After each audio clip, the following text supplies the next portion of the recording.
Hi, so we're back again. I feel like we do this once a year and there's just so much to talk about. My name is Zena Williams.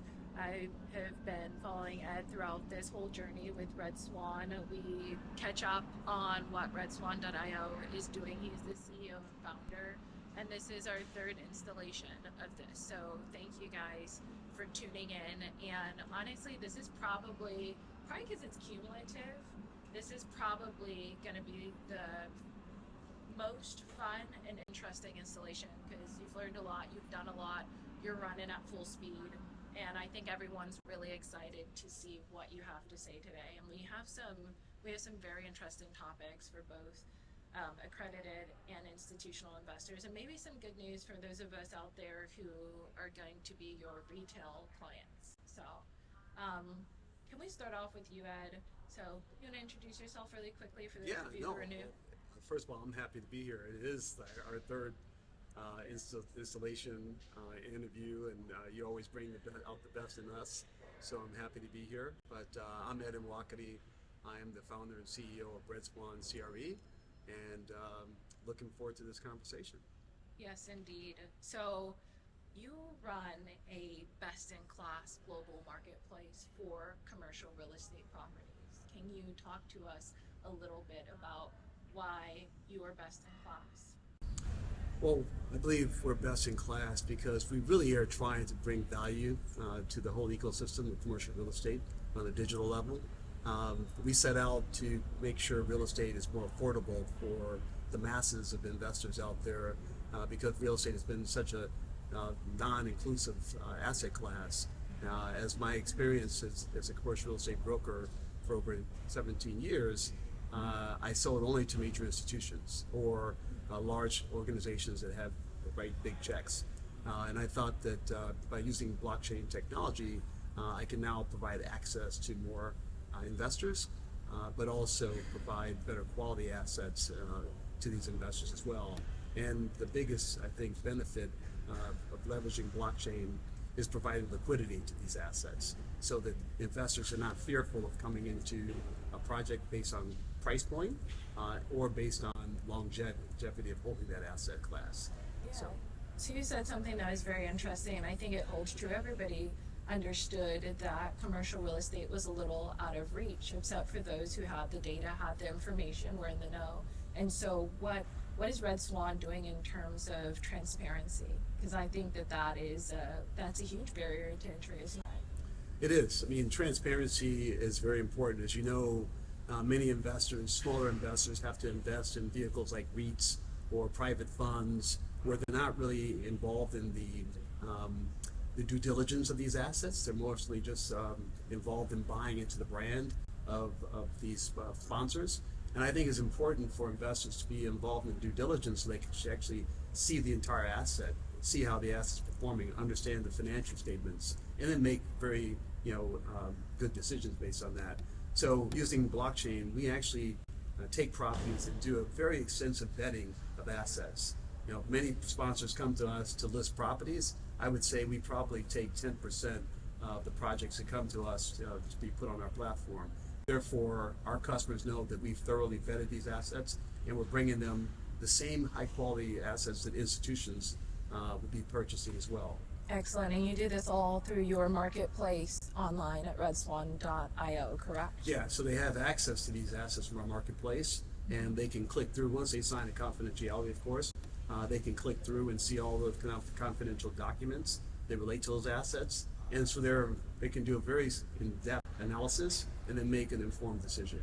I think we're in the vein of transparency. It's very important. I think that's one of your differentiators, right? A long time ago, people wouldn't have this kind of insight into what the deals were and then what the numbers look like, rent roll and everything else. And so you were saying that you were giving folks a chance to not just purchase a property and be a partial owner, but they understood, and you were kind of telling us how they were able to understand those numbers and what that investment looked like short-term and long-term.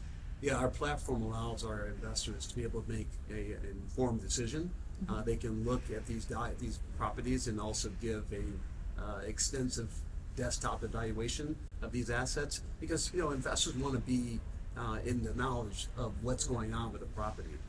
They're not just buying into a big brand. They actually want to know the financial performance of each asset. And the only way you can do that is by allowing them to have this access. And not only before they are purchased, but also throughout the journey of ownership of those assets, they have access to the performance on a quarterly basis. Great. So it's not something they just put into a drawer. They can go in and look at performance, and that speaks to the liquidity as well, because if they somehow down the line want to purchase another property or, and need some capital, they can automatically trade those into your secondary marketplace, correct? Absolutely. So we work with a company called Invinium that actually takes financial statements and digitizes financial statements and attaches those with the token. So a person now who owns or is holding tokens can actually have access to the financial statements on a monthly or quarterly basis.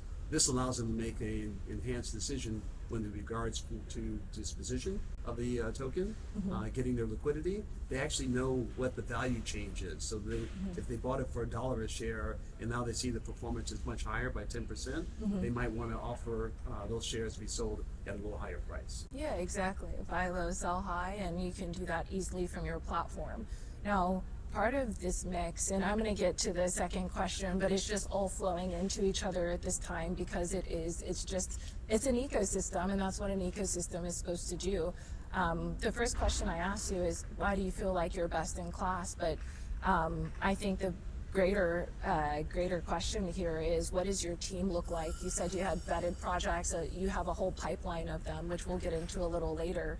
And then next we're going to get into what your accomplishments have been as an organization over the last 12 months. But can you tell us briefly what your team looks like? I mean, it's pretty impressive.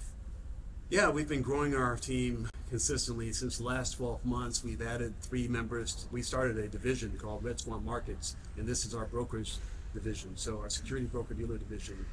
These are all FINRA members that license. Some have multiple licenses. Security broker license.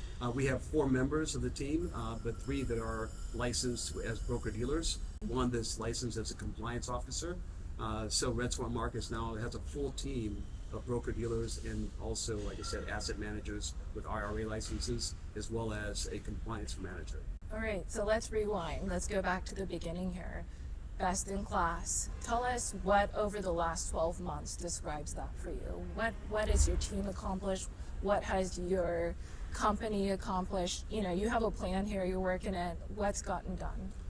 That's a good question. Well, many competitors and many people in the space talk about technology a lot. When you go to the websites, you hear about the technology. It's faster, it's better, all the capabilities they can do technically.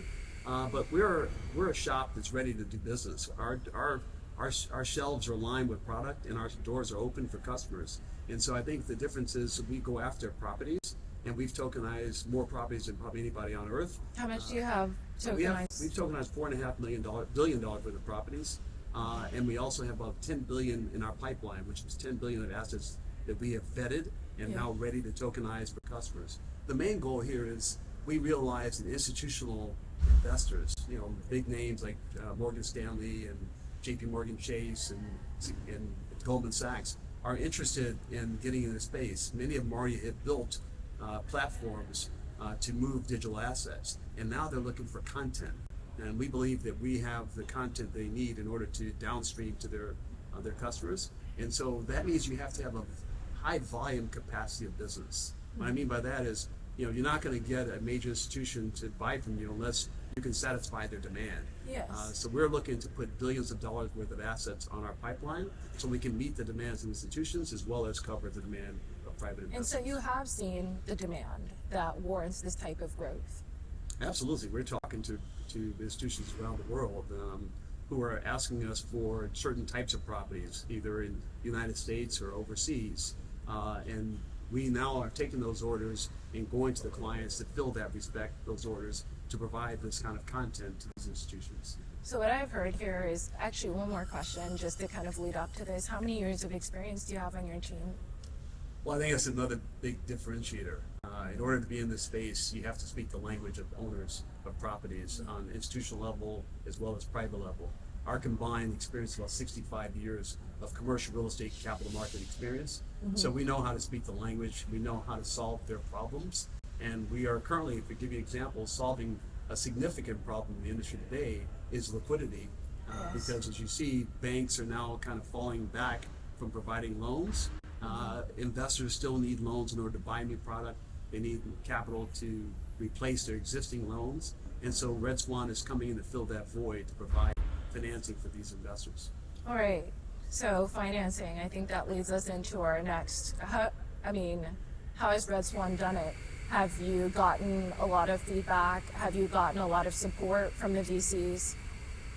Well, we're not looking at VCs as financing our growth because VCs have a way of spreading investments around and kind of gambling on different types of opportunities. Okay. We're looking more for strategic investors that is a win-win solution for RedSwan as well as the investor. I'll give you an example.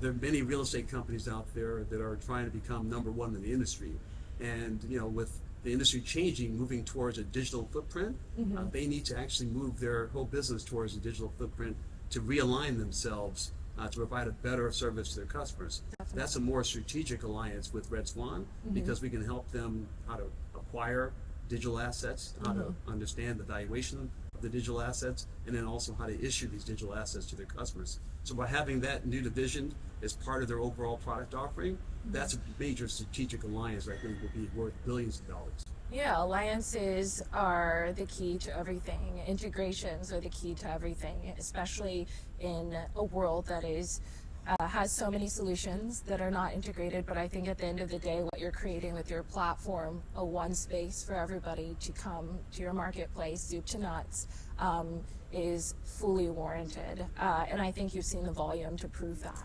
So on just kind of going back, so if you're not looking for VCs and you've done all this, how have you managed to do this without institutional investors and VCs? We bootstrap. We're entrepreneurs. I think that, and I've always had the mandate that you build a business based on customers providing good quality product or services to a customer and generating revenue. If you can't generate revenue, then you don't have a business. And so financing a business only on capital that you raise is not a business model. Eventually that capital runs out.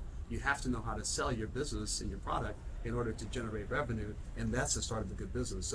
So far we've been growing our business on some of the capital we raised from friends and family, but mostly from sales of a new business. So you're just running a solid business, and this isn't your first rodeo, is it? No, it's not my first rodeo. I've been an entrepreneur for most of my life, since I was a paperboy at 12 years old.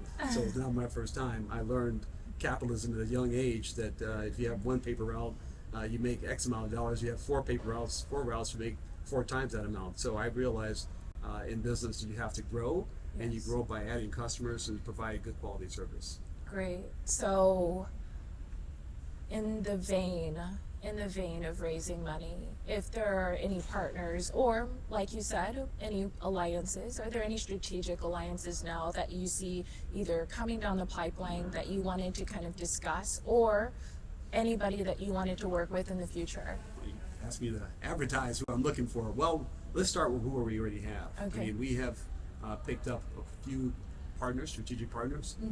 Ernst & Young, for example, is a global consulting and auditing firm, and we have aligned ourselves with them with a master service agreement so that we can bring them in to our business and they can bring us into their practice group.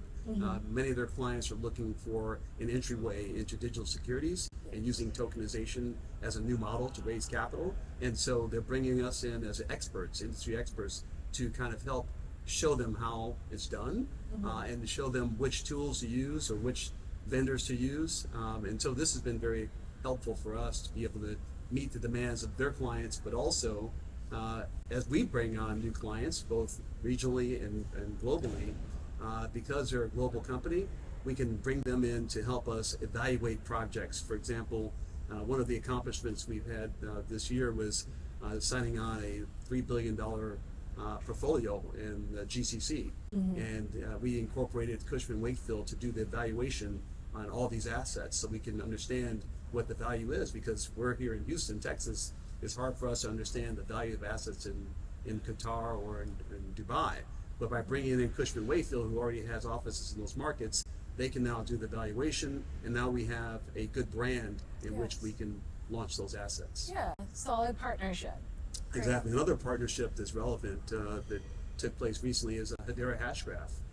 Hedera is a major layer 1 protocol, and they focus on providing services that meet the demands of institutions. So they have a foundation with many council members that are major corporations around the world. And so we are working with them to actually create a token standard on the Hedera Studio, so that their customers now can create compliant security tokens to issue through RedSwan capabilities. Now, let's talk about compliance, because I think that goes a long way in building trust in the community, and with all of your investors, which is probably one of the top pillars of your brand here with RedSwan. Compliance? Yes, compliance. Compliance is everything. Compliance is the authenticity. Too many are doing business in this space without the compliance. From day one, we started in 2018. We set out to get our license with the SEC, and so we started with our IRA license. RIA means Registered Investment Advisor. We obtained that license in 2021, and just recently we now have our Security Exchange Broker license. So we are now fully equipped and licensed to be able to issue and sell and trade digital securities and manage digital securities on behalf of our customers. And what does that mean to you? Just kind of describe what that means for your business. I know you just described, what does it mean for your business? What does it mean for your investors? It means legitimacy. It means trust. It means that we've gone through the necessary exams in order to pass the tests that the institutions that who govern this industry have provided for us. And so now we have that credential behind us to allow us to move these securities, to manage these securities, and to trade these securities on behalf of customers. And I think that's a big deal, because I would say 90% of the industry that is in this business does not have all the licenses necessary to do strategic business. And I think that also enhances the fact that we're going after institutional clients who want to do business on a large scale. They're not going to do business with companies that don't have license. And so, like I said, having the capacity and the education and the licensure to be able to do honest business is what most of them are looking for. All right. So let's talk about the business itself and your new transitional wealth fund. Oh, yeah. You heard about that. Today's market is very unique in that we're seeing rising interest rates over the past 36 months to the point that has caused a freeze in terms of capital. Banks are overexposed on many assets. Some assets are still not performing as well. The values have come down because the cap rates have gone up, and it's caused a real problem for the industry. Problem with moving capital or financing projects, meaning that if people are looking for loans right now, banks are more conservative with their loan-to-value ratios. They're probably looking at 45% to 55% loan-to-value, where a few years back it was more like 65 to 85% loan-to-value. So there's a need for capital, and that tells you that there's a need for a new form of capital. If banks are now stepping back, RedSwan is stepping in. We think that our customers combined crowdfunding our clients will actually replace bank debt and turn it into preferred equity. Purchasing the debt? We'll purchase the debt on behalf of our sponsors, freeing them up so they don't have the bank's covenants wrapped around their neck, and giving them a chance to kick this can down the road and actually grow the asset. But it also allows our investors to come in a very, very powerful position. Think about it. An investor now can come in and take the first position as a bank, but they're not providing a loan, they're providing preferred equity, which means that there's no risk on losing the property for bank foreclosure anymore. But more importantly, it means they're buying in at a very lower cost basis. Okay, well, that sounds like a win-win for any landlord, any owner who is in a financial position where they want to raise capital or they want to get from underneath the banks. It's a win-win for the banks because they want to release a lot of these properties that they're overexposed on. Yes. It's a win-win for the Banks sponsor. are real estate professionals. They're not in real estate. They're not. Banks are investors, and sometimes they invested too much money into a property and the value has shifted and they need to release that property so they can maintain their reserve. So it's a win-win for the sponsor because, again, they now get to keep this property rather than lose it, and we give them an extended lifeline on this property without having the stress of having bank debt. Quickly, briefly, what is their obligation to the preferred, the owners in a preferred position? So the fractional ownership side of things. Good question. So a preferred position of equity means that for the first dollar that's made on this property goes to the preferred shareholders. And then after that, it goes to the GP, the general partner managers. So it allows the first position preferred investors to make sure that they're buying in at a low price, they're getting their guaranteed yield from the property, and then as the property improves in value, the sponsor is now able to split the upside with the LP shareholders. So it's a great position for investors, but it's a very safe position, so they don't have to worry about putting money into an asset and then watching that equity erode. Think about it. Today you have two choices. You can invest in the property and throw equity into the property behind the bank, but if interest rates go up 100 basis points, just 1%, that property value comes down, that equity just came in is lost. If you take the bank out and you put equity in, then even if the property value goes down, but the performance is still there, that equity is still safe, which is a very important position for an investor. Yeah, being in first position is definitely where any investor wants to be. And on top of that, I think that I just wanted you to kind of get one step more granular. I know that there are dividends involved, just like any digital asset, correct? Correct. All right. And then one step further, you know, preferred investors don't have to worry about management, and these properties are fully vetted by your team, who has 65 years of combined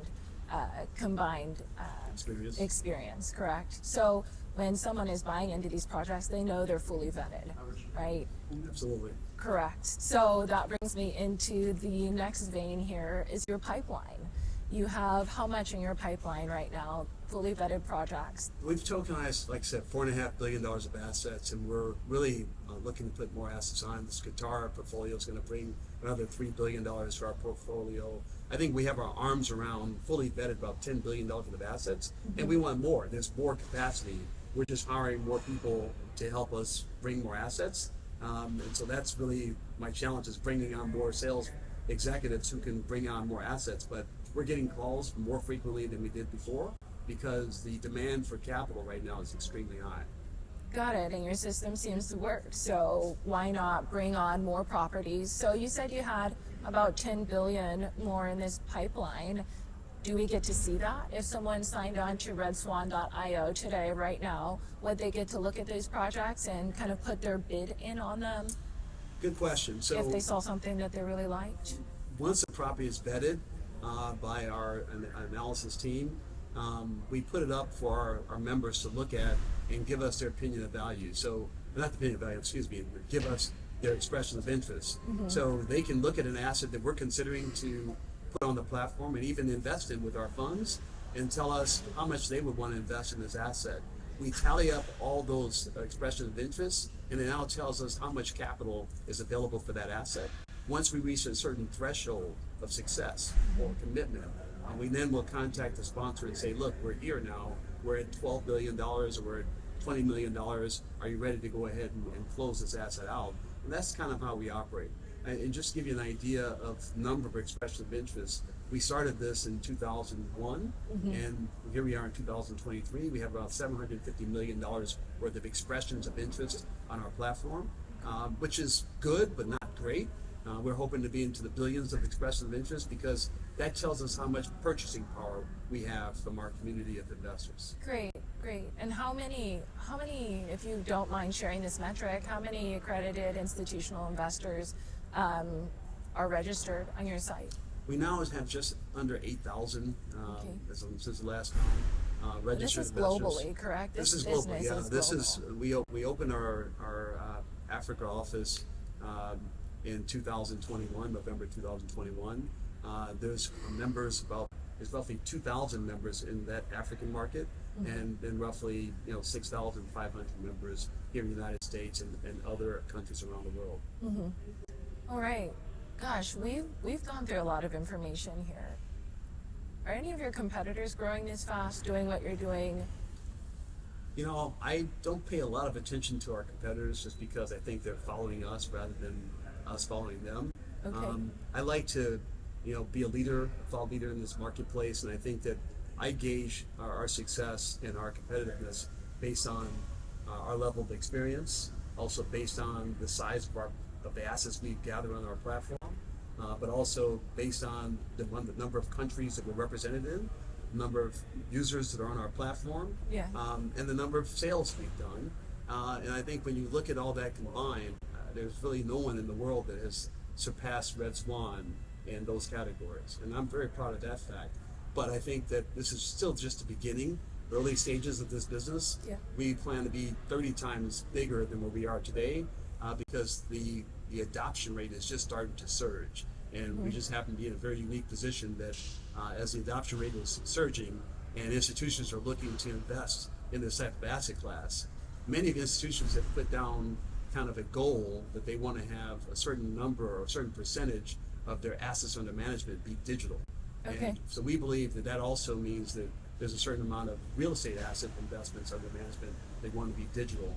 And that's probably when you combine all these major institutions, it's in the trillions of dollars. And so we feel that we've got to really fill that void by bringing as much content as possible. Well, everybody knows, maybe not everybody, but people, I think in general, especially investors, understand that real estate's an asset class on its own, and this is a different way to invest in real estate. So I love and I understand that you're bringing that to us. And, in terms of your competitors, whoever they may be, I do wonder if they're getting certified, if they're, getting regulated in the same way that you are, and what that looks like for the future, because competition breeds excellence, but it honestly feels like you have that down. So you're absolutely right. I mean, if they don't get licensed, if they don't do it the right way, then they're not doing a service to their clientele, right? If they don't have a license to transact digital securities and they're somehow moving a security from one person to the next, they won't be in the business very long. So I don't look at them as competitors if they're not on the same level of licensure, and they don't have the same level of technology and capacity to provide, full service to a customer. Think about it. A major corporation that sells real estate or buys real estate doesn't have the time to go into developing technology to help them in this area. They're going to rely on a third-party vendor who has the technology that can provide the solution they're looking for. And I think that's where we step in, is to be able to plug right in and be able to provide that full solution and just give them the end result. Sounds like you feel that you have a responsibility to this industry to move it forward in this way, digitally, technologically, even providing that speed of transaction through a secondary market and platform. How long do you think this is going to take you? You're already fully operational, but to realize you're in dream, and I think with technology it never really ends, because there's a new way, new efficiencies, new transactional efficiencies, new user experiences that can happen. Where do you see yourself and your team in, let's say, 3 years? Well, we have not only, a responsibility, but also a passion to make sure that we provide the content and the services to move digital assets in real estate. And that is, like you said, an evolving, moving target every day. You can't be satisfied with 1, 2, 3, 4, 10 clients. You have to just keep going and meet the demand. And demand is not just the United States. We're seeing demand in the GCC. We're seeing demand in Africa. We're seeing demand in Canada. And are you working with local governments, speaking of Canada, in those places? I don't want to get into that yet, but we are working on licensure in these countries because, again, we want to make sure we're the most compliant company in that space. In Canada, there's the OSC that governs the broker-dealers in digital assets, and we're working with them. In Africa, there's the NASD, which is like our FINRA, and we're working with them. And now in GCC, There's Dubai, there's Qatar, there's Abu Dhabi, and they're all grabbing a hold of the digital asset space, and we're working with them in order to provide, like I said, the proper construct for a legal way to move these assets. And you're going to be on a coin one day, even if it's just the RedSwan coin. Just in that same vein, this is only available now to accredited and institutional investors. What does this look like for retail investors who may have only $500 to, let's say, $1,000 to invest in this? I mean, that's exciting. The prospect of anybody on the street being able to even, we're right now sitting in the Ion Houston, own a piece of this, should they want to refinance, through your platform or raise capital through your platform. That's a good point. Many institutions want to share their equity with their communities. They want the low-end investor to be able to buy into the community because it shows that they're giving out wealth in a way. And I would like to see people of all capacities. It's the ultimate community project, isn't it? It is. It's the ultimate community. You own part of it, you take care of it, you promote it, it's a win-win. It's absolutely win-win. And to answer your question, we want to see more of that, and we want to see the average person, which is it could be an Uber driver, be able to afford buying shares in this building of the Ion that we're sitting in right now. And that's going to become possible. Right now, we're targeted and we're licensed to only sell to accredited investors in the United States and foreign investors, which are Reg S investors. But regulations on the table right now, which is going to broaden the definition of accredited investor and make it so that people who take a test and pass a test become accredited, as opposed to having to have only a financial qualification. So pretty soon, everyone will be able to buy into this concept. Excellent. So I think you have a special division. You mentioned Reg S for global investors, or do you have a division for that? How are you currently managing that? Well, the broker-dealers have the ability to sell to both Reg D and Reg S investors. So on every offering, we have a certain allocation of Reg S investors we can issue, and also allocations for Reg D investors we can issue too. That's awesome. So you're opening up the playing field, making sure that, you get exposure to all kinds of investors. We are traveling the world to talk to investment bankers who are interested in this space. We think Japan has quite a bit of capital to invest in digital assets. China has quite a bit of capital to invest in digital assets. Of course, United States, France, Dubai. So we're going everywhere and talking to institutional investors to find out what they're looking for and to deliver on that requirement. So you truly believe that all of these nations globally are going to be moving towards and currently have strategy for digitizing properties? Absolutely. It's other countries want foreign investment. That's a major part of them growing their GDP 100%. Is bringing in direct foreign investment. The United States wants foreign investment as another. Look what happened with EB5. Those who are coming here to get citizenship, that brought a lot of capital into the United States. Well, let's just say if we took EB5 out and just let them come in and have access to properties like this or CBD assets, it's going straight to the vein. It's going right to their bank account, and it's this equity that they now are holding that is dollar denominated, which means that they're getting dollar dividends, not the dividends in their foreign country. All right, we've covered a lot of ground here. I really appreciate how open you've been with all this information, especially given that you're pioneering in this space.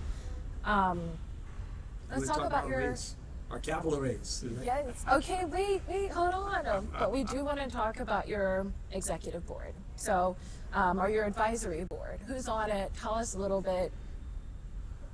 We have a mixed group of high-level individuals on our advisory board, people who have the same vision as RedSwan and want to see us grow. Starting at the top of the food chain, we have a director who is a CEO of a large REIT in Canada, a $23 billion REIT. Daniel Drimmer, he's on our advisory board. We really expect his guidance. We have other entrepreneurs in real estate that I've done business with in the past. I know are very passionate about supporting our cause. They're on our When you advisory were at board. Cushman and Wakefield or Colliers in capital markets, correct? Yeah, from the Cushman days, I had lots of clients that I made a lot of money for, and in return, they like to help me as well. So they're on our advisory board. You know, we're looking for people to give us not only direction on the traditional real estate division, but also people can give us guidance in blockchain and digital assets, because that's the direction things are going. And so we want people that can help in many aspects of our business, from real estate to blockchain technology, to hiring, to marketing. All these things make us more successful, and it saves us a lot of money. Okay, all right. We're gonna take a brief pause here because I have to go to the restroom, and then we can talk about capital raise, and let's discuss what we haven't